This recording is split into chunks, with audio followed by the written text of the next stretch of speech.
how do you think we will start this week? With a We review. Come on, James. Yeah, Jab got it right. Well done, Jab. Good job. Luke, try harder. Okay, I'm sorry. So this review Do says... better. Do it again, but better. So this review... With a wee... Sorry, you told me to do it again.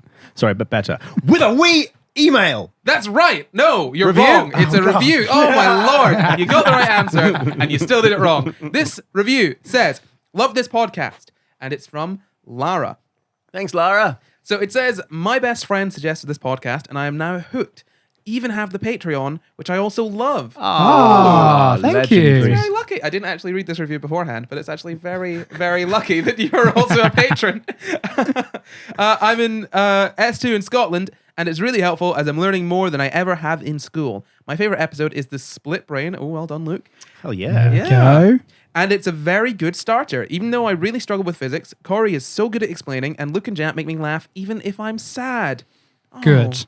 That's the aim. Great. Love a loyal fan, Lara. Not Laura, like Luke said when reading the Patreon.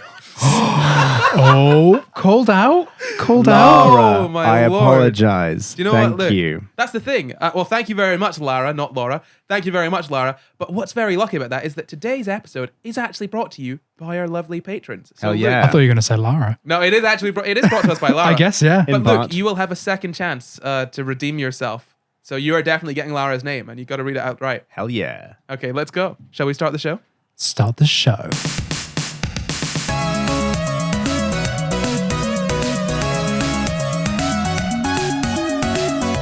Hello and welcome to the Psy Guys, the show where we talk about the crazy, weird, and wonderful stories from the science world. I'm Corey, and as always, I'm joined by my co-hosts, Jamp and Luke Cutforth. Hello.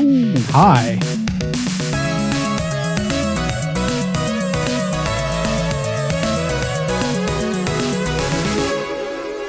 This week, we're talking about dancing and death. Mm. Okay. Yeah. Yeah, I looked at you for that, Luke. What, death? Yeah, it's coming for you. I know. It's coming for us all. It is, isn't it? Mm. But that's okay because we've got a lovely podcast episode to get through, hopefully. This week's episode, as I said, is brought to you by our patrons. This month, they voted for the topic of mass hysteria. So we are talking about the dancing plague of 1519 or 1518. 1518, let's say. If you want to get extra bits, vote on topics, and be thanked in the end of episodes, then head over and sign up to our Patreon at patreon.com/SciGuys. We have around about 90 patrons right now, and when we hit 100, we're doing a big, really fun after show after Sci Guys Live. So definitely go ahead and join that before then. Patreon.com/SciGuys. So, hysteria. Do you guys know what hysteria is? Isn't that a TV show? There was a TV show called Hysteria when I was growing up. Yeah, I mean, okay. Yeah, I don't think he meant that. that's not what I Is meant. it? Is it like going a bit wild? We've talked about it before. It's to do with women going crazy, isn't it? Historically. Hysterically, it's pronounced. Champ, I do feel you need to clarify your comment there. No, let's leave it there. That is not my opinion. No, are you saying it's fact? Because that's even worse. No, it's someone else's opinion. There you go. That is the surefire way to get out of anything. That's not my opinion. It's just Listen, someone else's. playing devil's advocate here. So as Jamp said, women be a bit crazy. And that is what people thought hysteria was. So hysteria, as we've mentioned before on the podcast, I believe, comes from the Greek hysteria, or, basically it comes from the Greek for womb. And the idea was that it was a wandering womb. That's, I think, what the Egyptians believed. So basically, the idea is that the womb can make you go nuts. And most women tend to have a womb. So it's pretty much a woman-only problem, at least in sort of antiquity and throughout history. It was really seen as a woman-only problem, where the uterus would just make you go, oof, nuts, crazy pants. That's it. That's the science. That's Is it. Well, it was very scientific, you see, because sometimes women, they do be crazy, though. They were going crazy. I feel incredibly For uncomfortable. example, a woman wants to learn to read. That'd be crazy. Hysteria. Maybe Must be hysteria. your womb talking. You maybe do something that the woman doesn't like, and she gets mad at you. Hysteria, because why is she mad? I just did something she doesn't Must like. be that pesky womb. Yeah, that's the womb. The pesky womb. Hysteria. No. Siri, stop. We're not talking about you. But no, okay. In all seriousness, hysteria was this sort of it really sucks. Actually, it was this sort of catch-all condition at one point to basically write off women that were troublesome. It's a little bit messed up, and until about the 1890s. Nope. That's the wrong way around. Until about the 1980s, which is even worse. That is so much worse. Yeah, that's much worse, isn't it? I should really get that right. Until about the 1980s, hysteria was a formally studied psychological disorder that could be found in the American Psychiatric Association's Diagnostic and Statistical Manual of Mental Disorders. What? Yep. That is hysterical. Too recent. Luke, too soon, man. Too soon. Sorry.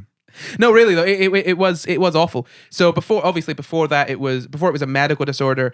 It was like a physical thing. They literally thought that the uterus was causing the problems. That's not why we have hysterectomies, is it? That's not where that surgery came from. So no, the thing is that hysterectomies are actually very, very big surgeries. I don't think it was. I really hope not. I don't know that off the top of my head. Let's just say I hope they didn't do it because of hysteria. I really doubt they would have because, as I've said, it's a very difficult surgery to recover from. As far as I'm aware, it's very difficult to even sit down. Because if you think about it, they're basically going inside, taking an organ and being like, let's scoop that one out. Significantly big organ as well. Yeah, it's not a small organ. You know, it's fairly big, and you know, it's not something you really want to necessarily take out unless you medically need to. As I've said, like it was all throughout history. Hysteria. It's been there as long as sexism has. You know. So it's been there for quite a while. As I said, the ancient Egyptians thought of it as a thing. They thought it was a wandering womb. The Greeks thought that. It was just a massive thing that people would just sort of apply to women. Because, I don't know, I guess... Screw misogyny. Women, most people. That's what most people think.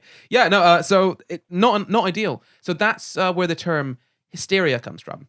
Obviously, since its initial conception, it's kind of changed definitions. So while it does have very, very sexist roots, and to be honest, nowadays it still is used in fairly sexist context, it's changed slightly. So hysteria, we would generally think of it as meaning sort of frenzied, I guess, or sort of all over the place. That sort of idea, like overreacting. Yeah, would be a way it would be used. Yeah. Yeah. I'm just thinking that these are all ways to describe women. No, I don't. Yeah. What I mean is that would be like if you were on the receiving end of a reaction you didn't want, and you either deemed it an overreaction or if it was helpful to you for others to think it's an overreaction, then you would say hysteria. Stop being so hysterical. No, absolutely. And when I say that's the way to describe women, that's exactly what I mean. In that, if you want to degrade women, you can very easily say, I just don't understand her reaction. It was an overreaction. It was over the top. That's my crazy ex-girlfriend. You know, she's just nuts. All of these things are it's ways that you sort of discredit women, and hysteria has its roots in that and is still used in that kind of sense today. So mass hysteria is basically sort of a mass. Not psychosis isn't exactly the right word, but it's a sort of mass loss of control. It's lots of people losing control in the same way at the same time. So when you talk about mass hysteria, is that does that lose the gender or the sex dimension to it, and it's just talking about lots of people behaving in a hysterical way, like in an illogical way? Well, that's the thing. Okay, so being swept up by something. Well, this is the thing, actually. It's a very, very good question, Luke. Well Thank done. you. You get a gold star. Yeah. So, interestingly, mass hysteria... Well, okay, right. It's not actually called mass hysteria. That's more the sort of common public name for it. So in the same way that when we did DID, people call that multiple personality disorder, that was the sort of original name for it, then it changed. Similarly here, mass hysteria isn't really called mass hysteria. It's called mass psychogenic illness. Yeah. Right. But interestingly, though, women are slightly more likely to suffer from mass psychogenic illness than men. When you say women are more likely to suffer from mass psychogenic illness... I actually said mass psychogenic illness, but yeah. Do you mean that women are actually genuinely more likely to suffer from this thing, or that the data points to that because it's more likely to be diagnosed because of pre-existing That's what I was thinking. bias, or that women are more likely to be labeled as having mass hypergen that Mass thing. Psychogenic, yeah. So I actually, this is the thing. I love where we are in this podcast now because that's a brilliant question. And I hope that the audience are also asking that My question. second gold star of the day. No, but I mean, I really hope that I hope the people listening are asking themselves that question too, because I feel like that's something we've really tried to push throughout the series of where is the bias in science and how can we eliminate it? And that's the thing. That was something I was going to bring up a little bit later. But yeah, the study of this isn't necessarily great. So it very well could be that it's more of a bias in measurement. And actually, the study of mass psychogenic illness is it's a bit all over the place. It's not concrete. It's very difficult. It's a very difficult thing to study, to be perfectly honest, because it's sometimes it can be difficult to tell what is mass psychogenic illness and what is, say, some kind of chemical poisoning. Right. Well, no, I mean, you say it can be difficult, but you've basically got to rule out everything else. Do you know what I mean? Because mass psychogenic illness is basically... so I'll explain what mass psychogenic illness is. It'll probably be easier to carry on with that thought. So, as I've said, women are supposedly more likely to be affected than men. Now, that could be actually the case. We'll get into why that might be the case a little bit later, but it could also be down to bias, like you mentioned, Luke. So, mass psychogenic illness it's basically when a large group of people suffer from similar symptoms, and there is no sort of physical cause for it that can be found. It's psychogenic. It comes from the sort of mind. The mind, yeah. Yeah, so it often comes from one individual person. Generally, one person will have some kind of a reaction to something, and it could be a genuine reaction. It could be a non-genuine reaction. So let's say one person feels really ill and has quite drastic symptoms. Other people can suddenly start having the same symptoms despite not having any stimulus to cause those symptoms.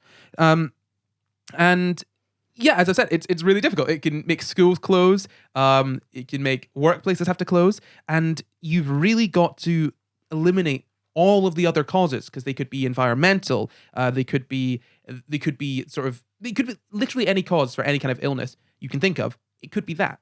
And before you decide that it's mass psychogenic illness, you need to rule out literally all of those. So a study I found actually used quite a good definition for sort of defining a good sort of criteria for defining what mass psychogenic illness is. Now, this is not a sort of standard definition. This is just what the study used, but I think it was quite good. So they boiled it down to 5 criteria. Number 1 being the presence of somatic or bodily symptoms. Somatic just means body. So actual symptoms in your actual body that are actually happening. Number 2, a pre-existing social connection between 2 or more of the affected people. So you've basically got to know each other. At least some of them have got to know each other. 3, an epidemic spread of symptoms. And in this case, epidemic means occurrence of cases in a larger number than you would expect for the period of time that it happens over. Does that imply they think it's like contagious or something? Like it could spread from one person to the next? Yeah, okay, it's more contagious than it should be. Let's say you'd expect these symptoms. Let's say the symptoms mimic some kind of illness, and you'd expect that illness to infect 2 people per day, per person infected, and suddenly you see that it's actually infecting 5, 6, 7 people per day, which is per person infected, which is far more than you'd expect from those symptoms. That would be a sort of epidemic spread. Right, okay. Yeah. It's like the R number in our current modeling of the coronavirus. Yeah, which is also far higher than one would expect. But so in what way is a psychogenic illness, is it different from a psychosomatic?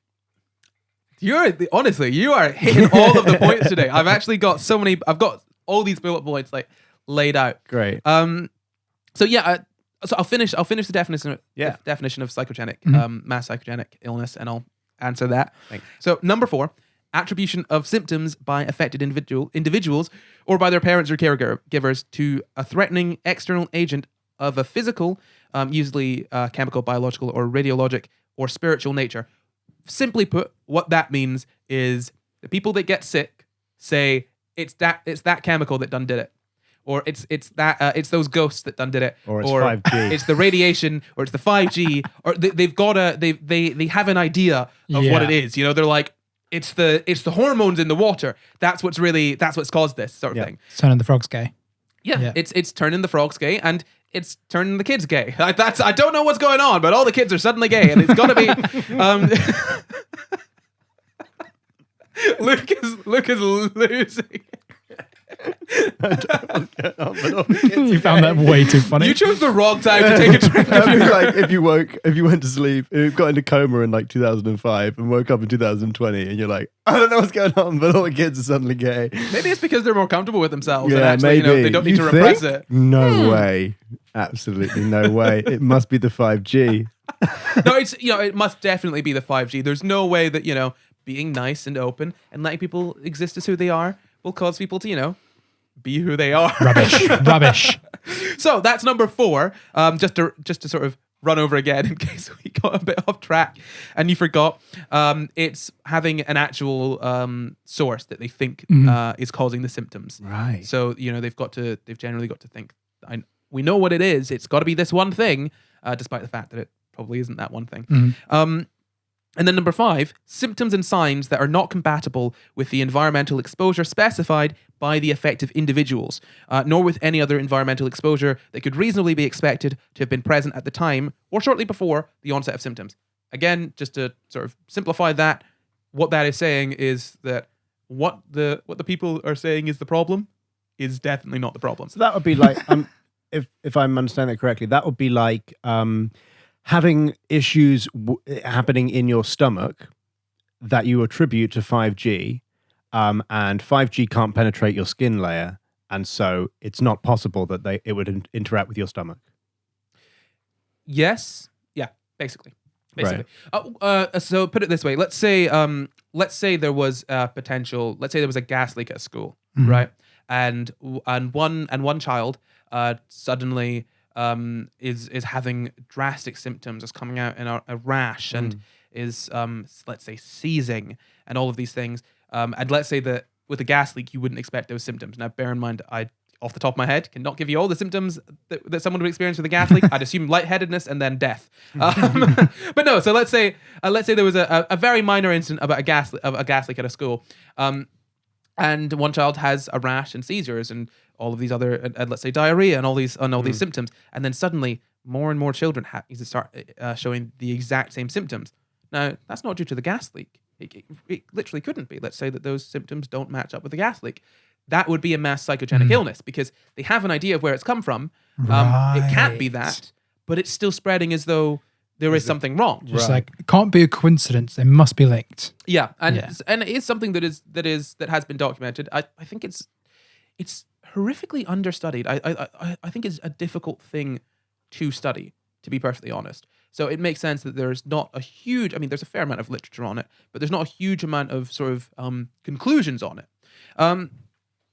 So yeah, basically just to run over all of that, a mass psychogenic illness is just a lot of people experiencing very similar symptoms to one another in a short space of time that are connected sort of closely and have some kind of social connection between a few of them. And as I've said, there's no apparent cause for those symptoms. Yeah, so we all good? We all caught up? Fascinating. I'm there. Very excited to hear your theories as to why this happens. Well, it doesn't just need to be my theories, actually, because there are some decent theories out there. Yeah, I mean, look, I'll tell you that because there's different types of, let's just call it MPI because I can't be bothered saying the whole word anymore. So there are different types of MPI. And the one that's most common in the West is sort of, it's called anxiety hysteria. It's triggered by stress within a close-knit group. So a small group of people, there's a lot of stress going on. This can happen. So this is the thing. This is what's really interesting. Studies have shown that smell is one of the biggest sort of contributors to the onset of this. It's good for me because I can't smell anything. Really, you can. Other than if I get right up to it, I can't really smell. Yeah, but that might not actually be an issue. So let's say there's a strong smell, and someone has a reaction, Right. because there's a strong smell, people will think, and people think, oh, that smells bad. That smell can hurt me. And someone has a reaction. The other people will suddenly seem to start having reactions. Wow. So, and bear in mind, this is not, when I'm saying this, don't take this as sort of, this is absolutely what happens every time, and this is a super common thing to happen all the time. Again, difficult thing to study, and it's a difficult thing to know. It's difficult to know that it actually is MPI, because for one to say that it's absolutely 100% MPI, one would need to say, we know that it is absolutely not literally everything else. You know, it's not like diagnosing, say, a cold, where you can just check, or sorry, it's not like, say, diagnosing the flu, where you could just check, has this person got influenza virus in them? They do. Okay, it's probably the flu. What you're looking for is basically, have they got no other thing in them? Okay. And we don't know all of the things. I'll tell you that now. If you think that we know all the things, you are dead wrong. We don't know. We know barely any of the has things. peaked. We can't learn anymore. Exactly. And when that happens, then we can just happily diagnose MPI whenever we want. But until then, it's going to be a bit messy. No. So the first type, as I've said, anxiety hysteria. So it can be triggered by an unfamiliar odor or a really bad smell. And obviously people think bad smell means it can hurt you, because that's why things smell bad generally, because animals are dumb, and if something smells bad to them or tastes bad, then they'll probably avoid that thing. And if you make things that if things that are bad for you smell and taste bad, then you're avoiding things that are bad for you. So it kind of makes sense in that sense. But then the symptoms tend to be sort of not too bad. It kind of dizziness, headache, fainting, and hyperventilating, really. So kind of an overreaction, really, to essentially nothing. And most people tend to have a full recovery within about a day. And you basically, things sort of sort out very quickly. That's the first type. That's the most common type. That we've sort of spotted. The second type is called motor hysteria, and that is a little bit more interesting. So this will come from sort of more long-term stress, whereas the initial one, as I've said, is sort of sudden stress. This one is long-term stress, and the symptoms can be twitching, shaking, difficulty walking, laughing, crying, difficulty sort of talking or sort of speaking to other people, and just sort of going into I guess a fugue state is the easiest way to describe it. And yeah, the symptoms can appear slowly and can last weeks or months. And even when you take people away from the stressful situation, the symptoms can persist. So those are the two types. Basically, there's the fainty, oh no, I feel so ill type, and there's the twitching, all these sort of motor movement related so one's issues. Definitely more physical than the other. Yes, one is a very physical reaction. I mean, all of them are, both of them are sort of physical reactions. I mean, sort of dizziness is I mean, it's caused by like your inner ear feeling confused. I guess headaches, that's pain, that feels fairly physical. Fainting, I don't think we could say that fainting isn't physical. No, but I mean, but the first one relies more on people reporting their symptoms, whereas the second one you can see they're twitching. Yeah, absolutely. Yeah. And that is a really good point, that it does come down to what people can report. So studying it again can be difficult. And this is something that the study that I quoted earlier actually was saying, that when they were talking about smells, they had this whole thing of trying to grade like sort of smells and like whether smells were bad or unfamiliar and things. And there was a lovely line in there that I really enjoyed. I'll paraphrase it, which is basically it says that trying to get people to describe smells is just unreliable. So we didn't go much farther into that. They had sort of two levels for categorizing smells, and they were like, any farther is too much. But yeah, it's really an interesting topic, and I don't really know what to think of it, because it's one of those things that we've got some understanding of. Like we have an idea of how it happens, but we don't know exactly all of the mechanisms that make it happen. Does that make sense? It sounds almost like there are things where your body anticipates something and starts to act as if that thing is true before it's necessarily true. So I think there's like things where if you anticipate an allergy, then your reaction to that allergy will start happening before you're exposed to it, or without even being exposed to it, like a psychosomatic response. You're smiling at me like you're about to talk about this. Like you make your own placebo or something. Yeah, genuinely. It's like a reverse placebo effect almost. Yeah. Or like, no, it's like a placebo effect, but you're not being given it. You believe you're meant to be having that reaction, so you start Manifested having it yourself. Oh Yeah. my god, you guys, this is great. Do you know what you're do you know what you're doing? You're What? just teasing all the little Science. things that are coming up soon. Yeah, for everyone listening. Fire jam from over the room. This is really great, and that's what I love about this is sort of taking what we do know and applying it to what we don't know. Sort of try and figure things out, and honestly, that's a fantastic skill to have. And if you're listening, you should really work on developing that skill because it's very good. Like, as I said, it's a very good one to have. Good. Yeah. So psychosomatic disorders. You mentioned that earlier, Luke. Do you know what a psychosomatic disorder is? So it's a you have a symptom, for example. You might go to your doctor and say, I'm feeling this thing, and there's no physical reason why you would be feeling that thing. And so the conclusion is that your brain is creating that in some way. Is that correct? Yeah, basically. Yeah. So I mean, the easiest way to probably one of the most I say famous ones, one that you might be aware of is from a little show called Sherlock.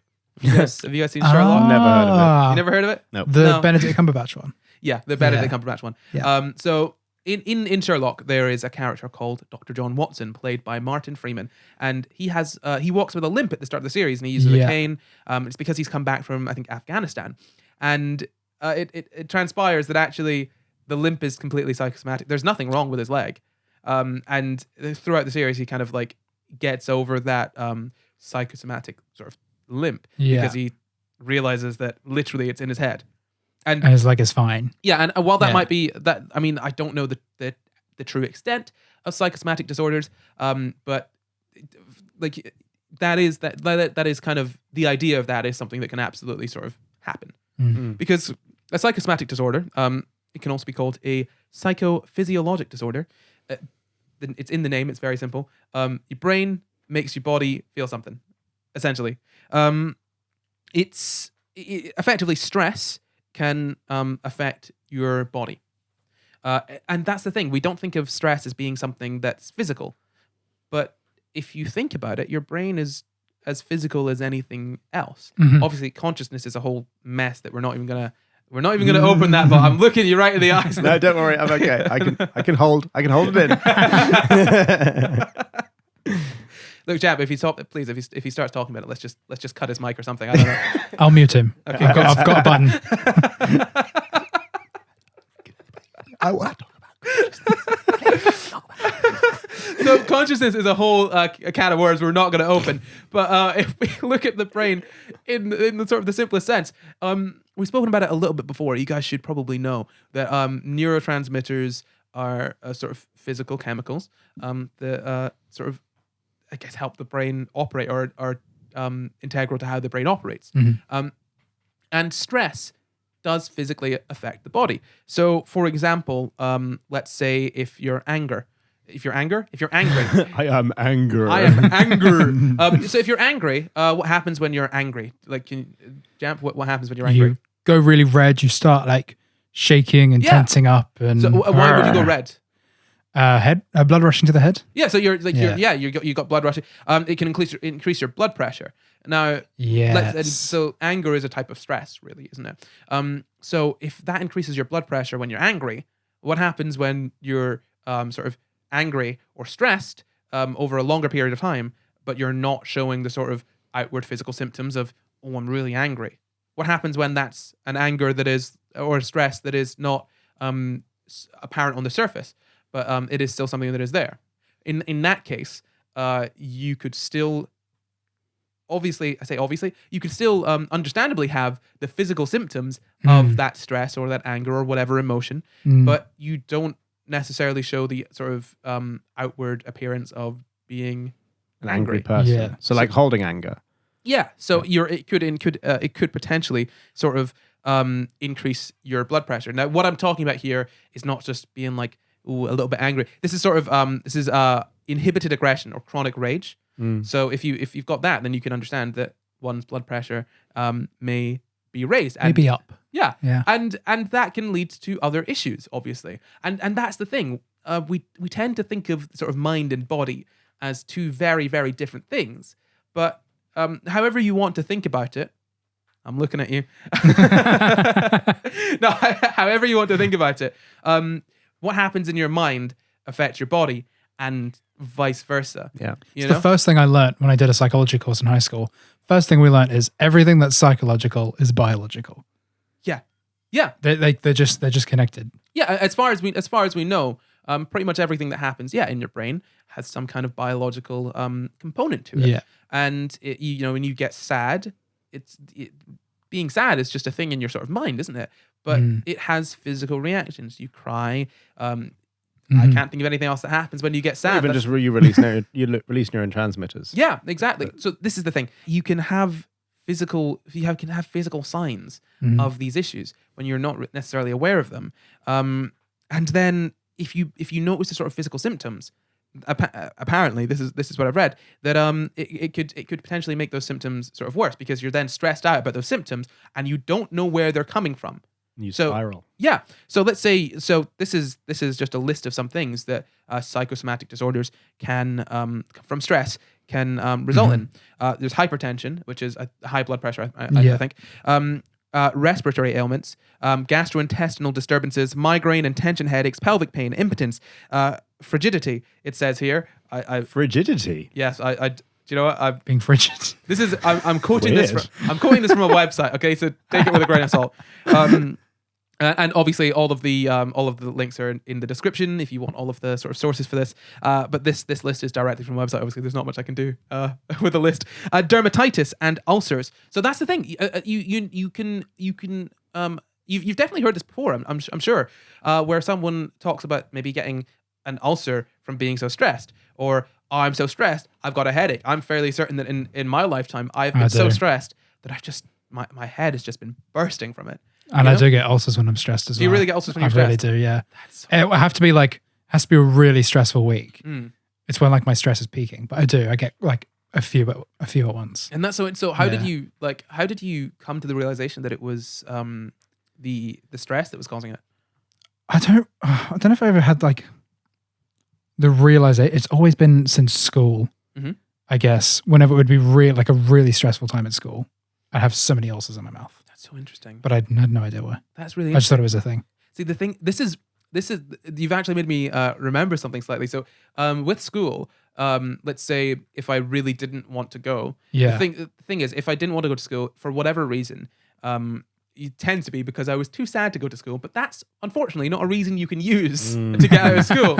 Which, good more these days than when we were at school. Oh yeah, I mean, bear in mind, I've not been in school for 5 years now. A while, yeah. So not that long, but long enough that things have changed slightly. Yeah. So yeah, you could say, "Oh, I've got a headache." They can't prove or disprove you've got a headache. But I find that like, when I wanted to have a headache, to really sell it, I'd need to think I have a headache, and then at some point I'd start getting a headache, and I wouldn't be sure as to whether if it was real or I not. had a headache or not. In fact, now that I'm thinking about it, I'm like, am I getting a headache? Easiest way to lie is if you believe the lie yourself. Oh yeah, absolutely. Is it interesting? I was reading a book recently called "Women Don't Owe You Pretty" by a writer called Florence Given. And she was saying that whenever she has a breakthrough in her understanding of the sort of sexist world we live in, she breaks out in spots. So I wonder if that is, and she likes that because she calls it like her, I can't remember what she calls it, but something Breakout, probably. Like some kind of, something like that. Yeah.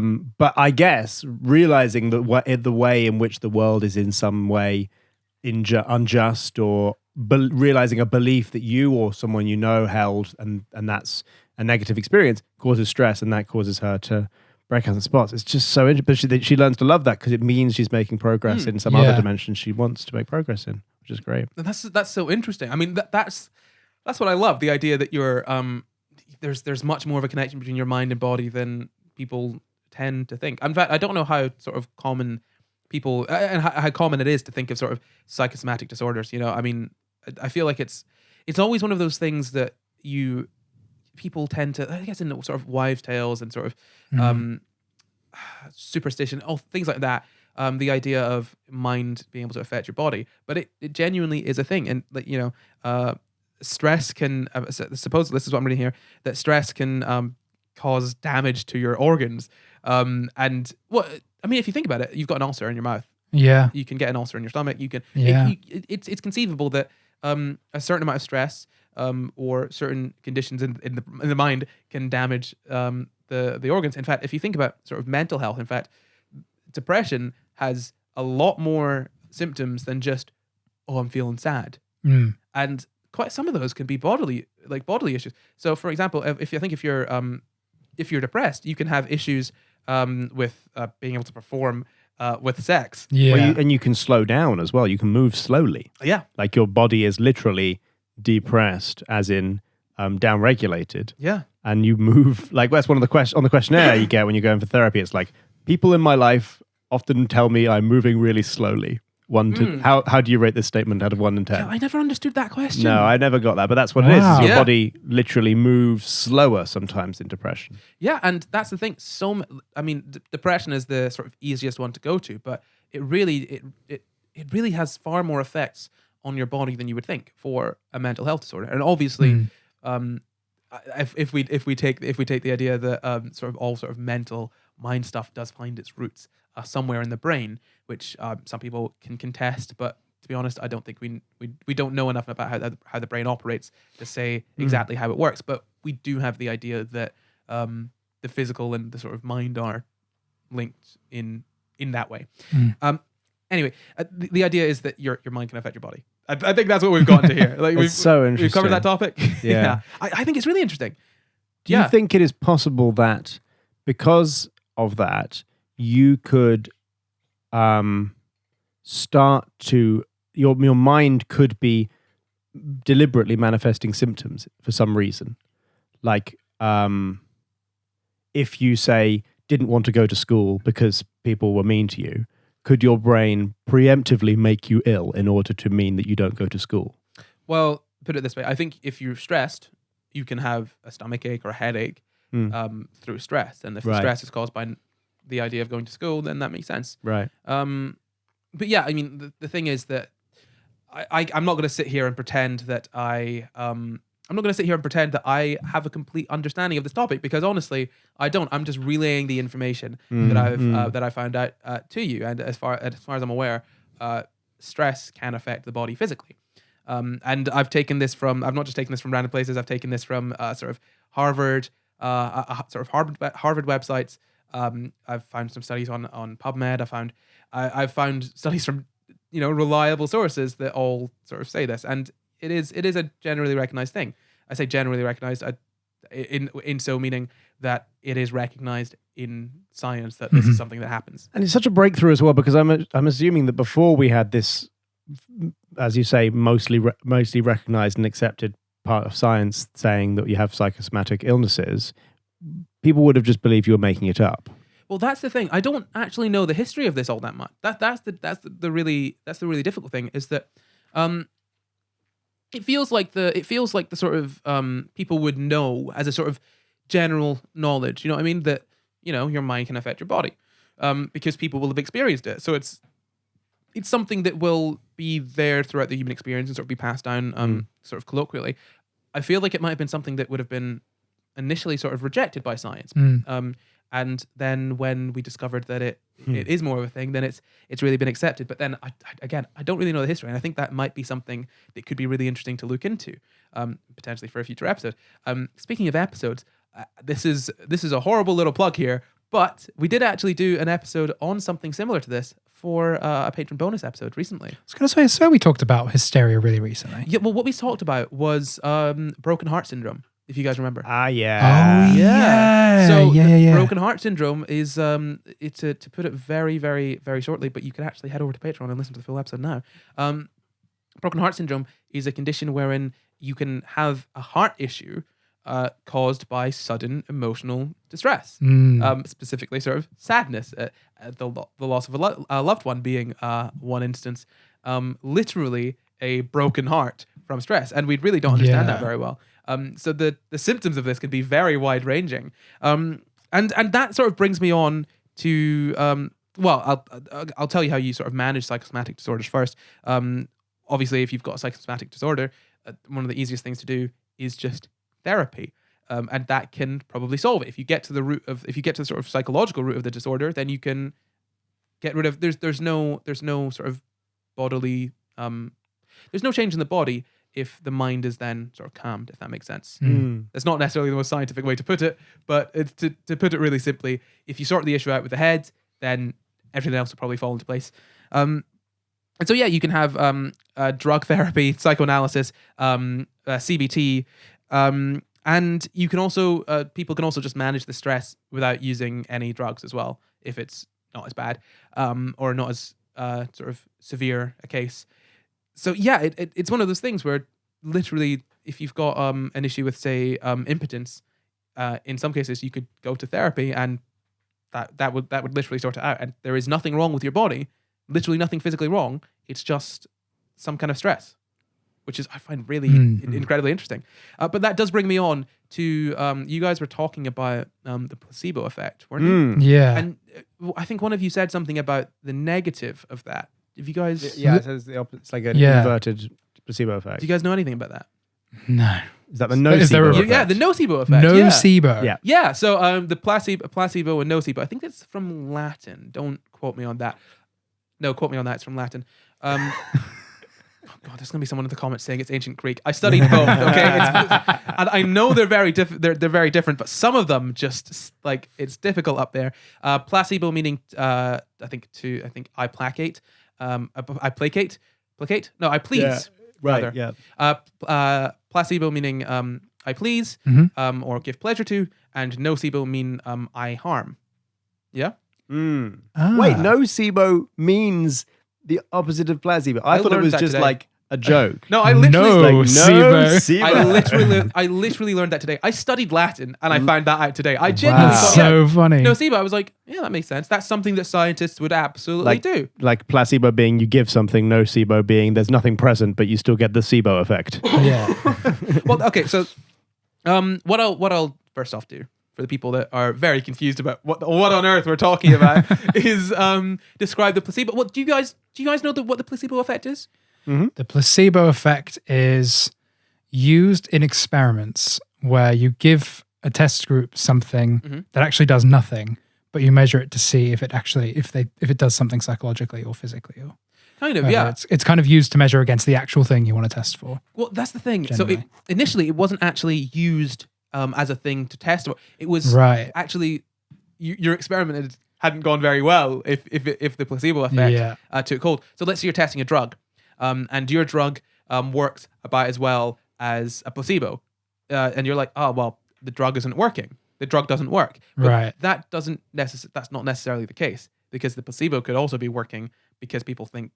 I'll explain what the placebo effect is. Basically, the placebo effect is a situation where you take something that is inert, but you think it will help you, and it then helps you. So in most cases, this would be let's say you are ill, and the doctor gives you a drug, and says to you, this drug will cure your symptoms. And you take the drug, and sure enough, it cures your symptoms. But then it turns out the drug wasn't a drug at all; it was actually just a sugar pill. So how were your symptoms cured? So it was like the belief Yeah. that something was helping. Yeah, exactly. So the belief Actually helped it. Yeah, that's exactly it. So the belief that something is helping actually helps it. Yeah, bang on. And obviously, when you're studying drugs, that is not what you want. You want your drug to work. You don't want it to be as effective as a sugar pill. Yeah. But if both of them are actually having a positive effect, then the drug doesn't necessarily not work. But it just means that the belief in the drug also works. I'm surprised. I mean, you could never get this past an ethics committee, but I'm surprised we don't have a third thing. So if you're doing like randomized drug trials, you do like your drug, and then you do a placebo effect, and you also double randomize it, so even the people doing the study don't know who the placebo is. But I think they would do double blind studies like that. That's what I mean. Yeah, they do double blind, so even the scientists don't know who is the placebo and who is the main group. But why? As I say, you couldn't get this past an ethics committee, but what if you don't tell them anything and you give them the drug? Obviously, you couldn't do that. But what I mean is that would be, so you got your drug might cure the thing. Belief might cure the thing. What about the drug with no belief? Now, obviously, you can't do that because you have to tell the people you're studying what you're studying and what you're doing to them. Oh, man, bro. But that would be a way of finding out whether the drug does something regardless of what the person thinks. I've got some experiments coming up in a bit. That sounds like you're going to give us a drug and not tell us what it does. You know, I genuinely was going to come into this messing with you guys a little bit and come in and say, okay, guys, I'm going to play a sound from my iPad, and it won't be immediately audible, but it might. What it does is actually it can give certain people a headache. And I would then wait throughout the course of the episode to see if one of you developed a headache. And then I would also say to the audience, and now this actually passes through the microphones and passes through your speakers. So let us know if you've got a headache. But then I thought that's probably a bit cruel. I was like, I don't have really to come want on next week and be like, we just tricked you. Sorry. Yeah, I don't want to induce headaches in my lovely co-hosts or our lovely, That's like viewers. Darren Brown's thing where he told the entire country he could make you stick to your chair, and he got you to phone in. And all these people were like, wow, I'm stuck to my chair. And it was just, it was a placebo. Yeah. It's a nocebo. So this is the thing. A placebo. But he played a sound, sorry. He did what you were suggesting. Yeah. He played a sound that was meant to make you not be able to stand up. Yeah, it's I say it's silly, but it's actually very interesting. So placebo, like as I've said, is to give pleasure. So basically that means you give someone something and you say that it's something that can help them, and it does help them despite the fact that it has no reason to help them. The nocebo effect is actually very similar but different, wherein you give someone something and they have the idea that it will harm them in some way, and then it does. And that could be anywhere from sort of a side effect, or sort of an allergic reaction, or a rash, or bad symptoms, being stuck to one's chair, things like that. And it's actually a documented thing. And this is one of those things that I just love. It baffles me. It is very interesting. In fact, this is the thing. It's not necessarily just down to the taking of the drug, or I say drug, or the taking of the sugar pill, or the taking of anything. It could also be down to the ritual of it. So going into the clinic, getting your blood tested, all of this stuff. Your body's like, yeah, man, I'm getting, this is what happens when I'm getting medicine. So I must be getting better. Therefore, I am better now. And that's effectively what happens. And obviously, like, this isn't necessarily something that is going to work for, say, aggressive, instead of like sort of aggressive chemotherapy, or surgery. But for some ailments, it genuinely can be very helpful. And it's very interesting because it's one of those things that we don't understand the exact mechanics of it. There's sort of no solid, this is exactly how the placebo effect works. Because, we don't know. We just know that it is a thing. But the nocebo effect, that's very interesting. So, this is I think this is from Harvard. So about 20% of patients taking a sugar pill in clinical trials, controlled clinical trials of a drug, started reporting side effects. Oh, from a sugar pill. Bear in mind, they're not diabetics. There's no reason for them to. there's no reason for them to have side effects from the sugar pill. And this increases if you ask them. If you say, "Do you have any side effects?" or "Do you have these side effects?" And in fact, what you guys might remember is that we briefly touched on this in last week's episode. It wasn't last week's. It was last week's episode, wasn't it? With the birth control. Yes. Yeah. So in last week's episode, we briefly touched on this. They had that issue when they were studying birth control, because a lot of people had side effects and symptoms. And when they used sugar pills, they found out that some of those symptoms must have been psychosomatic, because they or down to the nocebo effect, because they were happening regardless of whether they were giving them the actual drug or a sugar pill, and it would increase if they were telling them what the symptoms what the side effects they might have were. So yeah, if you tell someone about side effects, then they'll probably get side effects, which I think is really interesting. So like I said, placebo makes you feel better, and a nocebo makes you feel worse. And the most common symptoms for the nocebo effect are drowsiness, headache, dizziness, difficulty concentrating, stomach issues, and that's the thing. These are sort of actual problems. Feeling dizzy or having stomach issues, as you might remember, is actually kind of similar to MPI, which is where this all started. So it's really interesting how believing in something can cause a physical reaction in your body.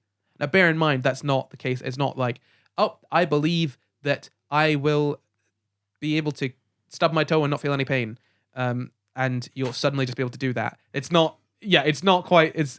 I mean, potentially, if you're a monk and you've done it for ages, you might be able to do that. Monks can set fire to themselves, and anyone can just set fire there. to themselves. Well, yeah, but they can just sit there and burn. They got that much control. The people do that. They starve themselves. Yeah, I think so. I have heard of monks being able to survive, or people that have gone through a very extreme sort of meditation and whatnot, be able to survive things or comfortably sit in, say, ice cold baths longer than they should be able to, or sort of affect their body in ways that one would not normally be able to do. And bear in mind, not looked into this very thoroughly, so the reliability of that and I can't quite say. All I'm saying right now. Disclaimer: don't try anything at home. Oh my God! Don't try anything at home.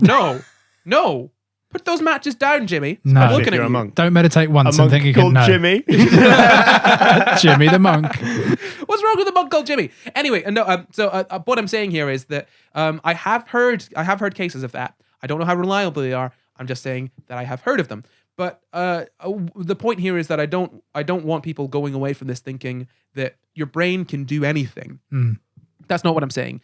The placebo effect is heavily related to the sort of ritual of taking a drug, or in the case of, say, sort of what's it called? I've forgotten the name again. Medicine that isn't medicine that I don't like.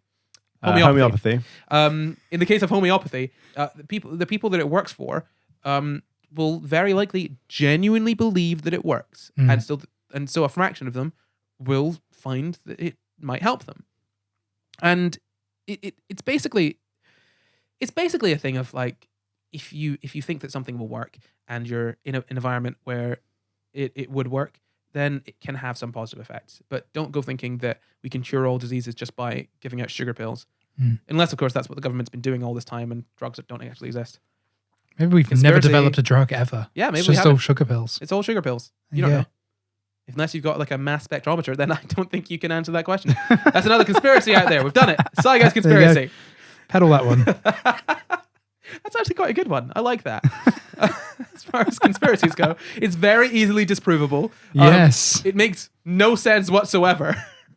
And it's just fun. It's the three things you need for a conspiracy.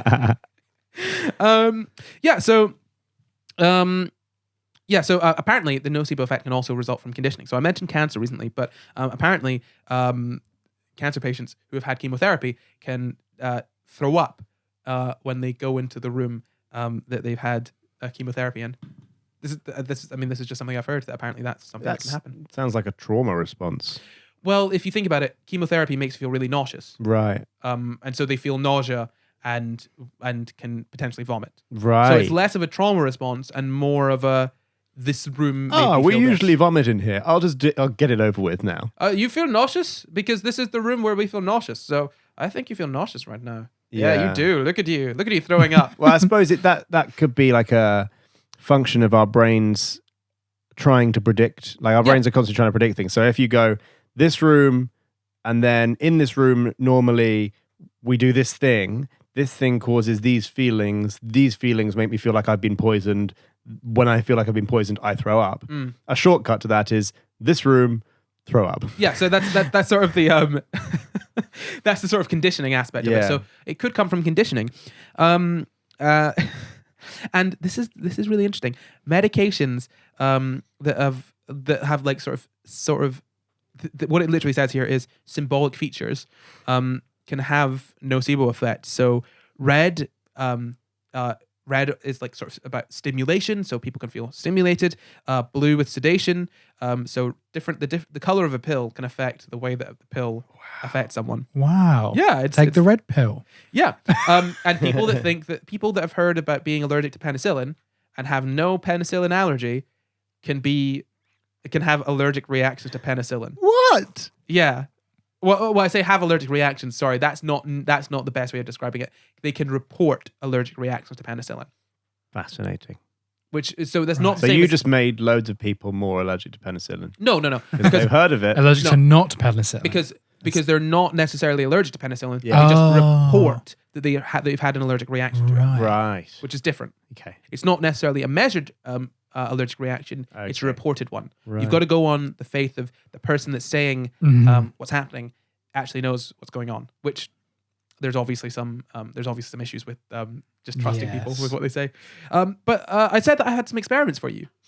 Okay. So I've got some experiments for you. Lord. So there were two groups. One group was given a bronchodilator and told it was a bronchoconstrictor, and the other group had the other way around. So they were given a bronchoconstrictor and told it was bronchodilator. A bronchodilator dilates your windpipe; it makes it sort of open up, and a bronchoconstrictor Easier to constricts it. breathe, and that's harder to breathe. Yeah. So these people all had asthma.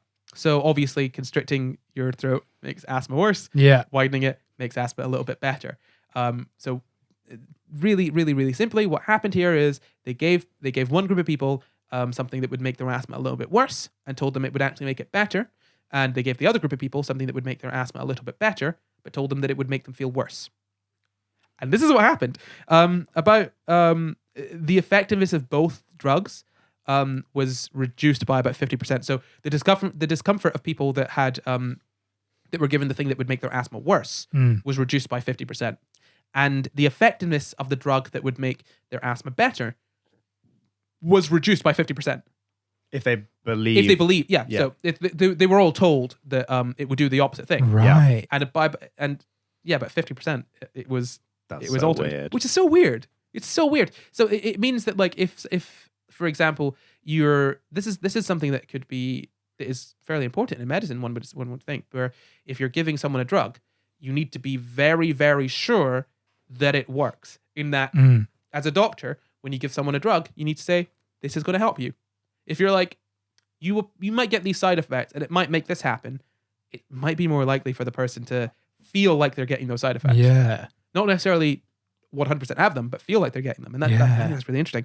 Could this be an argument for that we should stop those ridiculous endings to American drug adverts where it lists every single symptom and side effect you might get? May cause bleeding, may cause anxiety, I headaches. feel like giving less regulations to the Americans is a bad idea. Okay. Yes. Thank you, Corey. Imagine a world wherein Americans could peddle any drugs they wanted on TV without telling you what the they side did to your effects body. could be. Yeah. Yeah, it's like side effect, death. But I don't know, it makes your penis larger. Worth it. You're going to look great in that coffin. Yeah, side effect, you might die instantly. Give me an extra large coffin, please. Oh, you'll need it. Extra tall.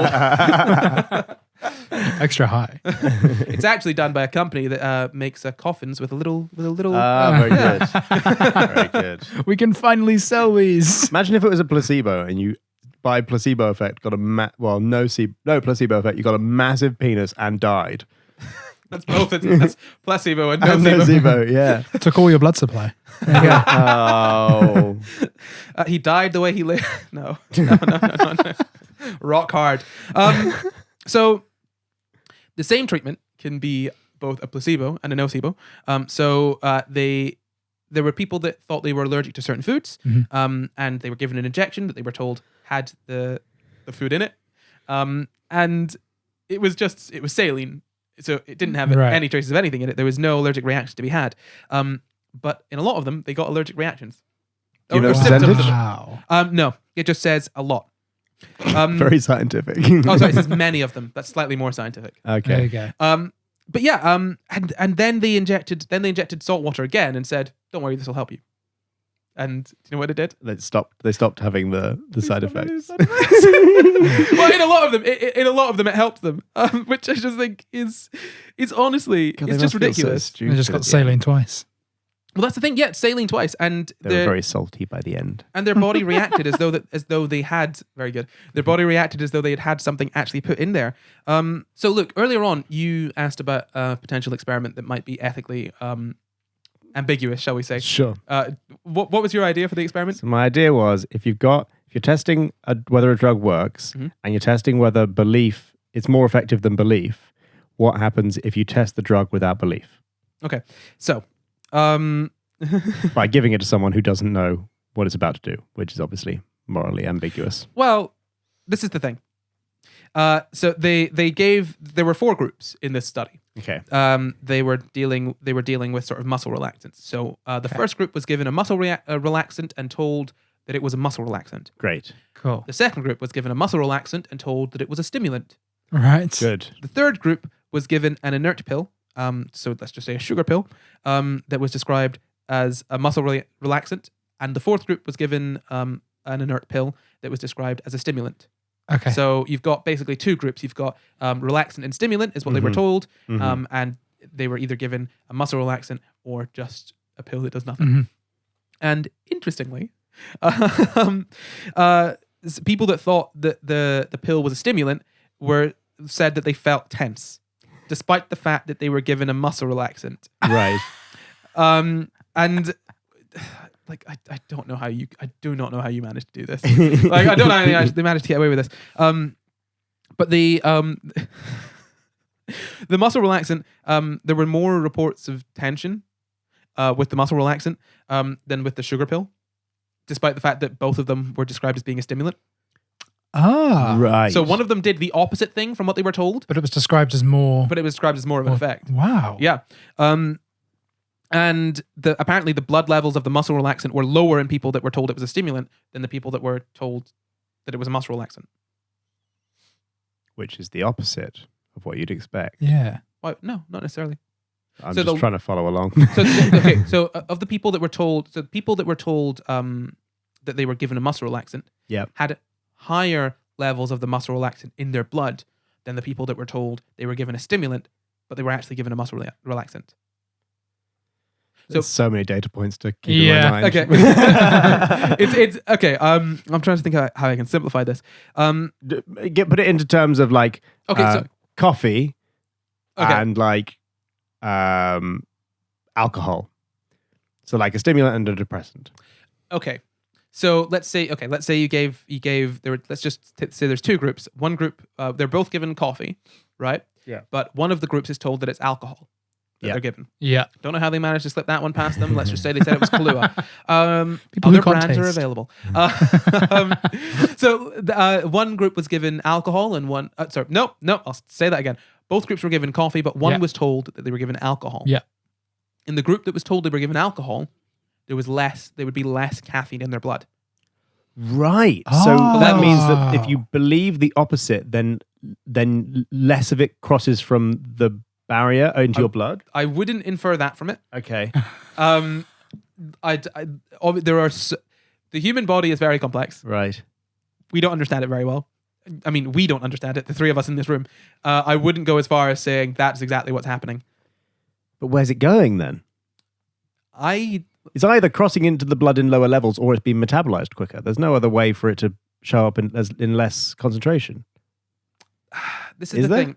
Well, I don't know enough about you and I don't know enough about the body to say that that's ultimately that's exactly the case. And I don't want to. I don't want to go out on a limb. Okay, I suppose you could have like something in the stomach breaking it down before it reaches the blood. Yeah, there's so many different variables that could be at play here. Weird. So effectively, the people that were told they were told the wrong thing had lower levels of it in their blood, which is just so mental. Wow, that's like you showing up. Like that's like you getting less drunk if you don't know you're drinking alcohol, or if you're told you're not drinking alcohol. So interesting. Yeah. So this is the thing. So what it says here is that they might have absorbed less of the drug because the information they were given activated the sympathetic nervous system, which slows down movements of the intestinal tract. Right. So it could be that it moved through their body slower, so it didn't reach the point at which it would get absorbed. Well, it was quickly. So it was just it was just absorbed less, which is really interesting. Yeah. Well, potentially that's one idea for it. But why don't we get on to the actual topic of the episode, which was not for some reason. No, it's totally fine. This was such a great lead up to this. It's the dancing plague of 1518. Oh yeah, remember that? That's what we started out with. Yeah, it is. Dancing and death. So the MPI, it's one of the earliest recorded ones. Don't worry, it's a very short story, so we can get through it very quickly. But it's actually very interesting. So in a city in France called Strasbourg, Have you guys heard of it? No. Good. That either is fine. This happened obviously a fair while ago. I mean, it happened what? You were born 1995. Like 400 years BL, give or take. Wow. Right? While ago. BL is our measurement of time. You can look it up. It's to do with Luke's birth and him being the start of the universe. Before Luke. Before Luke. It was quite a few hundred years BL, so it was quite a while ago. So obviously, reports of this are a little bit unreliable. But I'll just tell you the story as most people report it, and then I'll give you guys the idea of where some things might be a little bit fudged or not necessarily correct. So in July, in 1518, there was a woman, and she's normally reported as being called a Frau Trophea.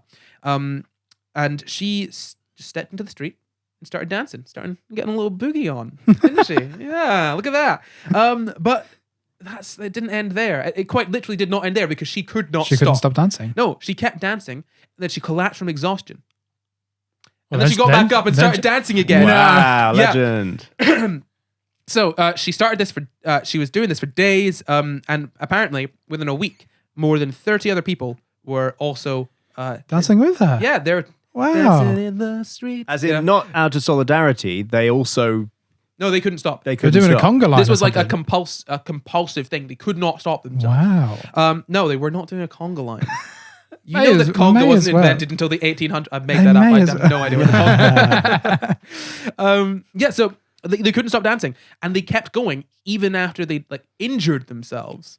And that's the thing. It was just people kept on growing. Supposedly, up to 400 people were dancing, and this wasn't the first time that this sort of thing had happened. It happened about the 1300s, down on the Rhine, which I believe is the river that borders France and Germany. Yeah. I don't know geography. Again, No. as we've said many times, not the jog guys. Not the jog guys. The jog guys. Jog Guys Pod. At jogmail.com. You guys really need to work on that. Come on. The people were just really worried about these dancers because there were lots and lots of dancers. People just kept on joining and dancing. So they did what any sensible person would do. They got a bunch of dance halls and started playing music for them, hoping that it would help them out. What? Right, you've got 400 people dancing in the street. What do you do? Join the flash mob, really. No. Embrace it. See, I do agree with the finding a big hall to put them in, paying people to play music, and just letting them dance themselves. Because that's the thing. They thought that apparently that getting professional dancers to dance with them and playing music and stuff would help them. What about if you got, what I'd do is I'd get the hall for them to dance in and get the professional dancers to dance, but then slowly stop and bring an end to the dancing. Look, And if they're going sort of along with it and they slowly get introduced to I the don't know idea if of they'd stop. let's Would they maybe stop? not dance anymore. I just want Ooh. slowly stop dancing. You end the story. So if you're in a loop, if they're in a mind loop, for example, you try and you get them in a loop, and then you bring if you have a song stuck in your head. One way I get a song out of my head is I sing it in my head to the end, because often I'm stuck in a verse, chorus, verse, chorus, verse, chorus. Awful, yeah. Yeah, because wherever my brain has stored the chorus, it loops back round to another chorus. And so that's how it loops around in my head. So if I can do it till the end, then I end the loop. So if I could get somebody could lead me on a dance and lead me down towards the end of a dance and to a not dancing, maybe that would get me out the loop. But that would be my theory that I would submit as a possible fix. Fair enough. That does make a lot of sense. And that's the thing. It just kind of stopped. Some people died, supposedly. What? Oh, Well, yeah, you said death, right? yeah. Dude, dancing in death. If you're dancing nonstop, you're gonna die. What? Yeah, don't dance till you drop. Don't do that. No, don't do it at home. Dancing is dangerous. No, obviously, if you're doing it to the point of exhaustion and you're fatigued and you're getting up and doing it every day and every day and every day and every day, you're gonna die. There's no two ways about But it. your body doesn't intervene in any way. You can't for example, you can't strangle yourself because you pass out and your body stops you strangling yourself. That's different because you're there's a difference between exerting yourself to death, which you can do. You can work yourself to death, Yeah. literally.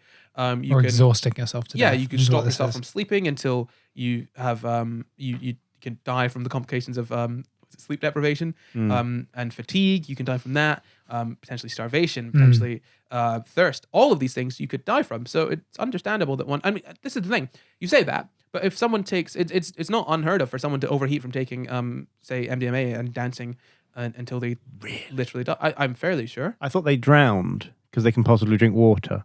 Oh, that is another way that people do it. Yeah. But I think that comes from the idea of like, you gotta stay hydrated because otherwise you'll die. Right. And then they die. Got to get my 8 glasses in. Yeah, don't do that. 6 liters is the lethal dose of water, I believe. So 6 liters. That's not a lot.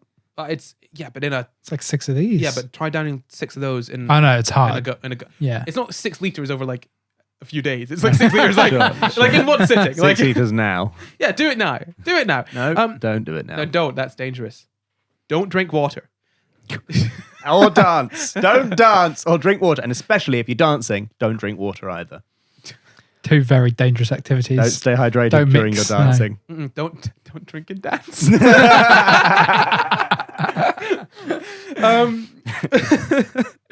Yeah, so that's the thing. They were dancing until they died. It happened in some other places as well. Some theories said this is interesting because this kind of relates to a previous episode. Ooh. What do you think of our previous episodes, recent ones? Let's say the past 5 episodes. What do you think is similar to this? Suddenly, a bunch of people. The Psychedelic Disaster. Yes, exactly. So some people said that it might be ergotism, but ergotism, if you want to know what that is, listen to the Psychedelic Disaster, as Luke so kindly said. Ergotism. Plug. Yeah, there's lots of plugs in this episode, but it's fine. Ergotism might. Some people thought it might be the case, but actually it probably isn't because it affected them all in exactly this specific way, and they probably wouldn't be able to dance for days on end if they were suffering from ergotism. And some people think that they were part of a cult.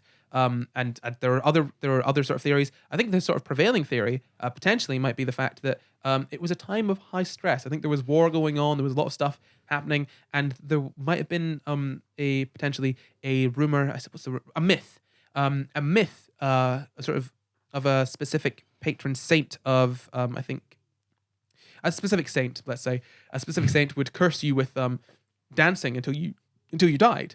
Like Well, it Rictus worked. Emperor in Harry Potter. You're thinking of Tarantulegra. Tarantulegra. I apologize. Tarantulegra. Yes. Yes. Rictum Semper makes you laugh. Sorry. Tarantulegra. Yes. The one that Neville kicks the prophecy with. Yes, and actually, that comes Taranta. I think that literally comes from sort of the Latin to dance, and that was a term that was used. In some of these cases of people dancing. Not this particular one, but I did come across that word while I was researching, and I thought that's a Harry Potter spell. It's like from Harry Potter, yeah. Once again, we are mentioning Harry Potter. We need to say that the writer of Harry Potter sucks. Awful. Don't listen to her. Awful woman. I genuinely I can't mention it without having to say it because she's not nice. So yeah, that's the whole thing. We think that that they suffered stress-induced psychosis, MPI, mass psychogenic illness, because they'd been suffering from famine. They were like, a lot of people were begging. They were like, because they had no other options. There was starvation. There was disease, like smallpox and syphilis. And like we said earlier on in the episode, you might not remember because we went on a lot of tangents since then. But a long period of stress can potentially result in MPI. And all these people lived in a sort of this sort of village together, so some of them would have known each other, and it makes sense that it could potentially be MPI. And that's the thing, we don't really know because it was so long ago. But I think it's just really interesting that this is not something that is new, because there are recent stories. Like I think there's a list on Wikipedia on Wikipedia of everything, obviously, but I think there's particularly a list on Wikipedia of all of these. And before I start researching, I like to just skim Wikipedia to see what the general consensus on a topic is and see, is there enough information on this to maybe cover it? And the patron vote this month was actually for the history of mass hysteria, or the history of MPIs. And I had a quick skim and I saw this first one. I was like, there are too many. Like it goes from sort of 15, 18 up to ones that are currently ongoing. What? Yeah. Now. Like what? Do you have any? Multiple ones. I mean, hold on. Let me just get up on Wikipedia. The list of mass psychogenic illnesses. Goodness me. Okay, so mass hysteria occurred during the COVID-19 pandemic. For example, violence broke out in Ukraine over fear of the virus from quarantine evacuees from China. Ukraine authorities blamed the violence on a disinformation campaign targeting the country and spread over social media. There's the Starehe Girl Center in Kenya, October 2019. 52 students were isolated with an unknown disease, showing symptoms of high-pitched cough, sneezing, low-grade fever, a number that later rose to 68. There are plenty that are like these stories, and especially the dancing one, make me wonder if this is in some way like a misfiring of our because as humans, one of the reasons we became so successful is because of our ability to collaborate and cooperate. And I wonder if it's like some kind of misfiring of our tendency or compulsion towards shared, like we share things between our brains. Like if like the group, if the culture believes a certain thing or behaves in a certain way, in order to not stand out, we adopt that into our own minds. And like we have this compulsion. Our brains are designed in such a way to pretend, like I don't know everything about psychology, but our brains are designed in a certain way to sort of become, on some levels, homogenous with each other, so that we have some general consensus, and that could be causing us to sort of download if there's some virus going around that makes you dance. Well, I think a way of looking at it is the idea that we generally understand that diseases spread, and in a period of high stress, when everyone's under the sort of same stressful conditions, all it takes is one person. So, like I said, often a smell can be enough, and if one person has a reaction to a smell, everyone will suddenly think they've got a reaction to a smell. If one person is very stressed and suddenly starts dancing and can't stop, everyone will suddenly people will suddenly feel like they're also under stress, and they'll also have this compulsion because other people have it, and it will grow in that sense. So yeah, I very much like the idea of it being like related to the sort of I don't want to say the herd, but the sort of group thing. The same as like. Oh God! I want to yawn now. As the idea that I've just yawned, and I assume that some of the people listening have just yawned also. I'm resisting. Yeah, I'm resisting the edge. Go on, guys, let it. When you say diseases spread, oh God, no, stop it! Stop it. Sorry, I just had to yawn. Oh God! Yeah. When you say diseases spread, that sounds like you are expanding the definition of disease beyond what we would generally consider to be like a biological thing or a virus thing infecting our body, and onto like a virus is, for example, just data, floating data that's able to replicate itself. And in the same way that you have a meme in Dawkins' Selfish Gene, a meme being a bunch of data, a data set that transfers itself through us. So like the idea that cats are cute, or the idea of how to build not that cats are cute is not a meme, but the idea of how to build an effective blade, for example, is a data structure in my mind which I can pass to your mind. So it's a meme, and you could suggest that a data structure in my mind that causes me to dance can replicate itself into your mind, and that is in some way like a psychic disease. I mean, so the reason that I bring up disease is that I'm not necessarily. What I'm saying is that we generally understand, most of us, how disease works, in that if you are around someone that is sick, you can also get sick. So if you're in close proximity to someone that suddenly starts experiencing symptoms, it's not a leap in logic for you to think that you will also start experiencing those symptoms. I'm not saying that. I'm not then trying to classify these sort of things as sort of, let's say, psychic diseases, although I do love that term. It's fantastic.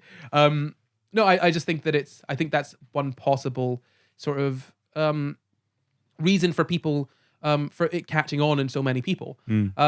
But yeah, no, I think it's interesting. I think it's very, very complicated. I don't think that the three of us are going to put in our heads together, going to come up with an answer for it. But I really do like the ideas that you've come up with. But I will have to say to everyone listening. They're just ideas I'm throwing out. No, These are my hypotheses. They require testing. Please don't try and test them. For the love of God, Luke, please do not try and test them. I'm going to start dancing, Corey. Are you going to start dancing? You call that dancing? For anyone listening, Luke is white, so just imagine what his dancing is like. That's a meme, Corey. White people can dance sometimes, just not me. So yeah, that is the dancing plague of 1518. I will just quickly say that the number of people that were involved, we don't really know exactly. The people dying, that really only shows up in reports from after the event, not contemporary reports. So again, grain of salt. And ultimately, we just can't know how reliable it is that all this happened, and we can't know the root cause of it. But it is something that has stuck around for a while. And regardless, I think we've had a very, very interesting episode on the sort of roots of MPI, mass psychogenic illnesses, and all of the stuff that makes your mind sort of control your body. You know. So regardless whether it's true or not, I think we've had a very fun journey. And this is the thing, because the patrons voted this month for the history of MPI. What we can do is, if you guys have got any other really interesting stories of mass psychogenic illnesses, we can maybe make something of a series where we cover different MPIs and talk about that.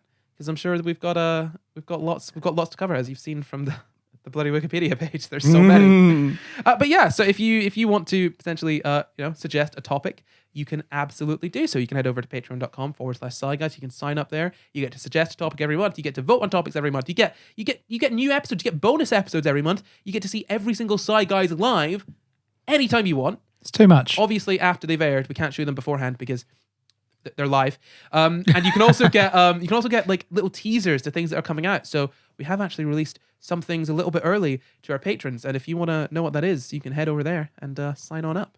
Super secret. But yeah, that is the episode for this week. But we would like to leave you with a thank you for our new patrons this month, because that's another little bonus you can get. Not only do you get your name at the end of every episode, but also we get to thank you. And we got lots of new ones this month. We do. We've got loads. Yeah. We get to thank you in your first episode as a patron. So why don't you start off, Luke? Well, I will begin with Lara. Thanks, Lara. Yeah, not Laura though. No, Lara. Lara, very good. I said Lara. I know. I'm just Okay. making. Sorry, making Laura. No, don't do that. Oops. And I would like to say thank you to Madeline Sam L. Thank you to Becky H. Thank you, Mark Complete. What are you reading? Luke, it says Mark Complete. It's because you can mark it complete. Thank you, Tim. For anyone listening or watching, the list says Mark Complete so that we can mark every person as complete once we've thanked them. Completed. There is no one called Mark. Luke, would you like to read out the actual name? Thank you to Jack Home. It says Horn. Thank you to Jack Horn. The space between the R and the N is very small. Thank you to Emily Grace Henson. Thank you to Sarah F. Thank you to Kaylin Miranda. Thank you to Jessica De Cesare. There you go. Thank you to Robin Barrett. Thank you, just Hannah. Thank you, Bella. Thank you to Josh Heinesen. Thank you, Katie Hostetler. Thank you to Casey. Thank you to Etienne. Thank you, Emily Castle. Thank you, Paige. Thank you to Lauren Donaldson. Thank you, Emery James Fairgrieve. Thank you to Lexlia99. I hope that's your real name, with the 99 and all. Am I pronouncing it right, or is it 99? I'm No, not sure. she's actually the 99th Lexlia. Oh, really? Yeah, it There's goes more back. unexpected. I wish names worked 99 like that. generations of Lexlia. Romans actually used to do that. So I'm not going to get into it now, but Romans would name their kids after numbers. Continue. Let's go. Sorry. Thank you to Melissa Mayelo. Thank you, Erica. Thank you to Bazia Bulanda. Thank you to Floss. Always got to floss. Yeah. Thank you, James Stoker. Thank you, Mathilde Russell. Thank you to Sarah Lariosa. Thank you, Adam Phillip. Thank you, Rebecca Bianco. Thank you to Maddie Costa. Thank you, Sean Fannin. Thank you to Nicholas Manera. Thank you to Rachel Denny. Thank you, Kelson Billings. Thank you to Lewis Arthur. Thank you to Jawahar Bahaima. Wow, thank you all very much, guys. That is insane. As I said, That was so many. It's so long, but we've got about 90 patrons now. 90. And closing in on that 100. yeah, and when we hit that 100, we are doing a very, very special live after show just for our patrons. So be sure you're in the 100. Psy Guys Live, but it's an exclusive club, you know? Exclusive, yeah. Just for the patrons. Right after. Lovely little after show directly after. Wouldn't you love that? And also, it'll be up on Patreon, even if you miss it. So it's a great. You sign up to Patreon, and you won't miss it. And that's the thing. We love our patrons. They're very good. Thank you very much, guys, for supporting the show, making this as good as it can be, and letting us do what we want with it. Because we really do. You got anything you want to say to the patrons, guys, before we go? Thank you, patrons. We've got some exciting stuff coming to the channel soon. And it's all thanks to you. Yes, indeed. And please let us know what you think of the pilot for the new series we've put up there.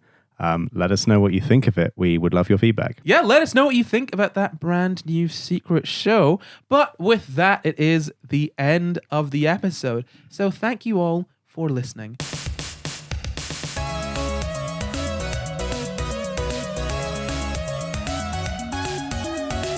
Thank you for watching. You can find the full references for this episode in the description. Subscribe for new episodes every Sunday, and why not leave us a nice wee comment? You can support the pod at patreon.com/SciGuys, or you can find and contact us at SciGuysPod on Twitter, Facebook, and Instagram, or send us an email at SciGuysPod@gmail.com. I am not Corey everywhere. I am Jumpkin everywhere. I am Luke Comforth everywhere. Goodbye. Goodbye. Goodbye.